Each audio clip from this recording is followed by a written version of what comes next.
बच्चों अब हमारा क्वेश्चन आता है 12th।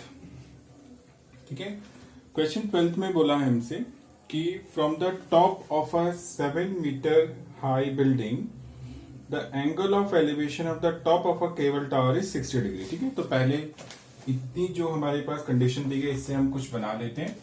तो देखो सबसे पहले हम देखेंगे कि हमारे पास building, this is your building and this is your tower. Okay, this is your building and this is your tower. So ये आपका हॉरिजॉन्टल बेस पर ये रहेंगे।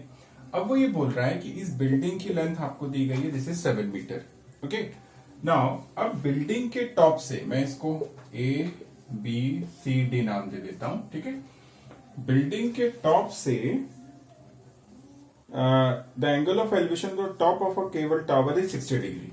तो यहां से इसके बीच का जो ये टावर का है ना, जो टॉप मोस्ट है, उसका जो एंगल ऑफ एलिवेशन कितना है, 60 डिग्री। तो मैं आपको पहले ही बता चुका हूं कि एंगल ऑफ एलिवेशन हमेशा हॉरिजॉन्टल लाइन के साथ फॉर्म होता है। तो ये कितना हो जाएगा आपका, दैट इज 60 डिग्री।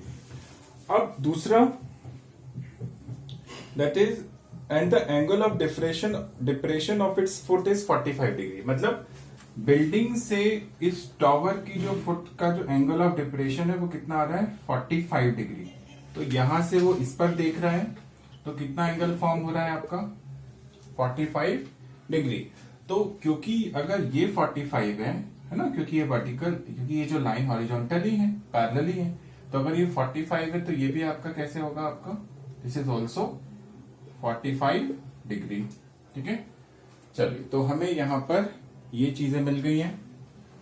तो अब यहां पर आपको ध्यान रखना है, हमें क्या बताना है, determine the height of the tower. हमें टावर की हाइट जो है वो आपको बतानी है। ठीक है, तो अगर मैं आपसे ये कहूं कि बेटा देखो, अगर ये आपका 7 है, ठीक है, क्योंकि दिस इज रेक्टेंगल ABCD, इसको मैं नाम दे देता हूं दैट इज E। तो क्योंकि AECB आपका क्या फॉर्म हो गया, दिस रेक्टेंगल। तो अगर ये 7 मीटर है तो आपका ये भी कितना होगा, आपका 7 मीटर होगा। ठीक है, बेसिकली हमें यहां पर DC की लेंथ बतानी है। ठीक है, तो यहां पे आप क्या कर लें, तो DE को मैं यहां पर मैंने इसको क्या मान लिया, X मान लिया। चलो ठीक है ना। तो अब मैं क्या करूंगा, मैं यहां से सपोज कर लेंगे, आप यहां पे लिख लीजिएगा कि AB जो है वो क्या है आपका, दैट इज AB आपका क्या है, ये आपका बिल्डिंग है,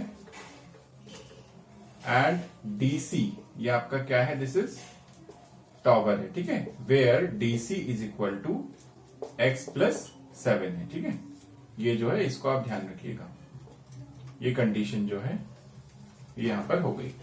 अब यहां पर बेटा हम दो ट्रायंगल ले सकते हैं। सबसे पहले DEA एंड ABC। ठीक है, तो now will take in triangle DEA, in triangle DEA क्या हो जाएगा, that is 1060 is equal to DE। ठीक है, DE अपॉन A। 1060 की वैल्यू √3, DE की वैल्यू X और AE की वैल्यू आपको नहीं जानते हैं। ठीक है, तो आपका AE की वैल्यू आ जाएगी X बाय √3। ठीक है, AE की वैल्यू कितनी आ गई, X by √3। This is your equation number 1। Now we will take the another triangle. ठीक है, now we will take another triangle. So what is our triangle?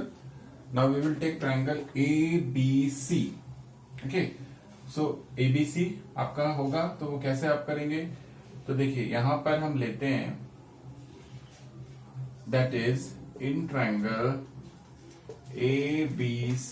तो क्या हो जाएगा आपका, that is 1045 is equal to क्या होगा, that is 1045 is equal to that is AB upon BC। 1045 की वैल्यू 1, AB की वैल्यू 7 और BC की वैल्यू मुझे नहीं पता है। ठीक है, तो BC इज इक्वल टू क्या आ जाएगा आपका, दैट इज 7 मीटर। ओके, अब यहां पर एक चीज आपको ध्यान रखनी है, तो BC की वैल्यू आ गई आपकी, that is 7 metre. Okay, now अब एक चीज जरा ध्यान से देखो बेटा कि ए और बीसी क्या ये दोनों इक्वल होंगे क्या? Can the A B and BC are equal?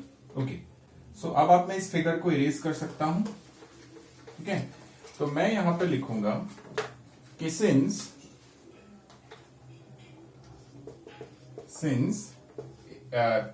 A is equal to B C, ठीक है, दैट साइड्स ऑफ रेक्टेंगल, ठीक है, साइड्स ऑफ रेक्टेंगल जो है, क्योंकि अपोजिट साइड्स क्या होती हैं, क्या लिख लेना, दैट इज अपोजिट साइड्स, ठीक है, अपोजिट साइड्स ऑफ रेक्टेंगल। तो ए जो है वो बीसी की क्या होगा, इक्वल होगा। तो ए की वैल्यू कितनी है, x/√3 और BC की वैल्यू है 7। तो x की जो वैल्यू आ गई वो कितनी आ गई, 7√x की वैल्यू 7√3 आ चुकी है। चलिए, तो जब x की वैल्यू 7√3 है, ठीक है, तो आपका जो आपने माना था दैट इज हमारा जो क्या था, हाइट ऑफ द टावर, ठीक है। So therefore the height of the tower, ठीक है, तो वो क्या था, x+7 था ना। तो अब आपका फाइनली आ जाएगा दैट इज 7√3 + 7। तो 7 आप कॉमन ले लीजिए, so √3 + 1, this is your answer and this comes in metre. Okay, thank you.